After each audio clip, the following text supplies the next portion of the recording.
Children, to explain you about the names, how to write the names of alkanes and alkynes, I am making this small video.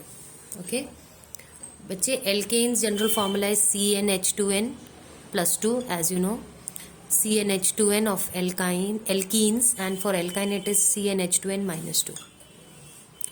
अब एक table बना लेते हैं.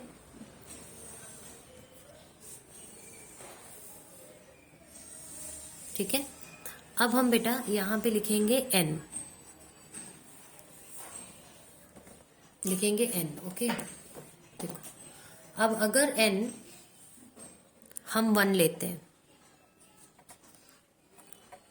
मैं आपको 10 तक लिखना सिखा दूंगी.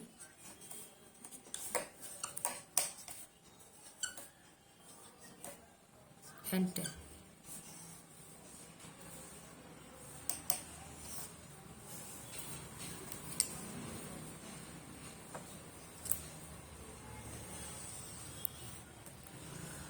अब यहाँ पे आप अगर n की वैल्यू 1 है, n मतलब आपको पता है नंबर ऑफ कार्बन एटम, तो आप क्या प्रीफिक्स लेंगे. You know every word has a prefix and a suffix. तो यहाँ पे मैं आपको बताती हूँ कि आपको यहाँ पे प्रीफिक्स लेना होगा. 1 के लिए आप प्रीफिक्स लेंगे मेथ, 2 के लिए लेंगे एथ, प्रॉप, ब्यूट, पेंट, 6 अगर होगा तो हेक्स, 7 होगा तो हेप्ट, ऑक्ट, नॉन, एंड 10 के लिए लेते हैं डेक. ठीक है, this is hex, hept, pent, but, prop, eth, meth. और यहां पर आपको मिलेगा सफिक्स. अगर एल्केन है तो इसमें सफिक्स जाएगा ANE. यहां पे आपका सफिक्स जाएगा ENE. और इसी तरह से इस पे अगर आप लिखते हैं तो इसका सफिक्स जाता है YNE. ठीक है, तो आप यहां से लेंगे प्रीफिक्स, यहां से लेंगे सफिक्स, और आप इस तरह से इसका नेम बना लेंगे.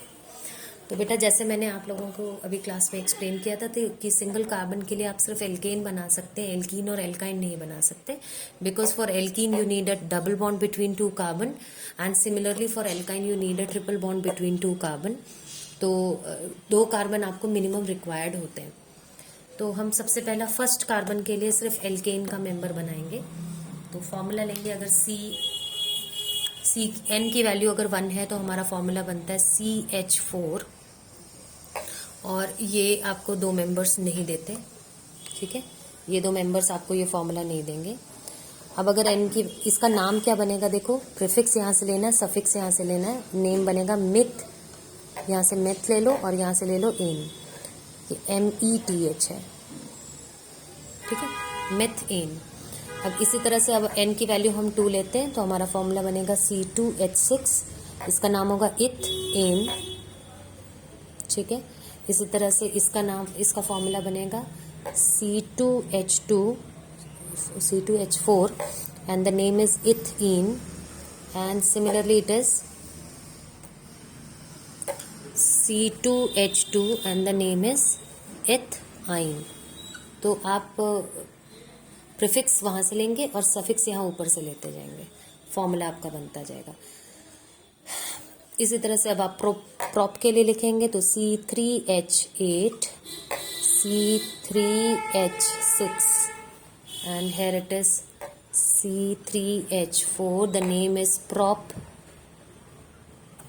The name is propyne, propene, and propane. ठीक है, तो आप इसी तरह से ये सारा टेबल कंप्लीट कर सकते हैं. इसका नाम ब्यूटेन, पेंटेन, और ये हो जाएगा आपका ब्यूटीन, पेंटीन. फॉर्मूला होगा C4, 4 into 2 is 8, 8 plus 2 10, C4H10. इसका फॉर्मूला बनेगा C4H8, और ब्यूटाइन जो बनेगा आपका उसका फॉर्मूला आएगा C4H6. तो like this you can complete the table pentane, hexane, heptane, octane, नोनेन and decane. तो लास्ट बनेगा आपका C10H22. This will be C10H20. This is decene and this will be C10H18 decine. तो ये आप कंप्लीट कर सकते हैं.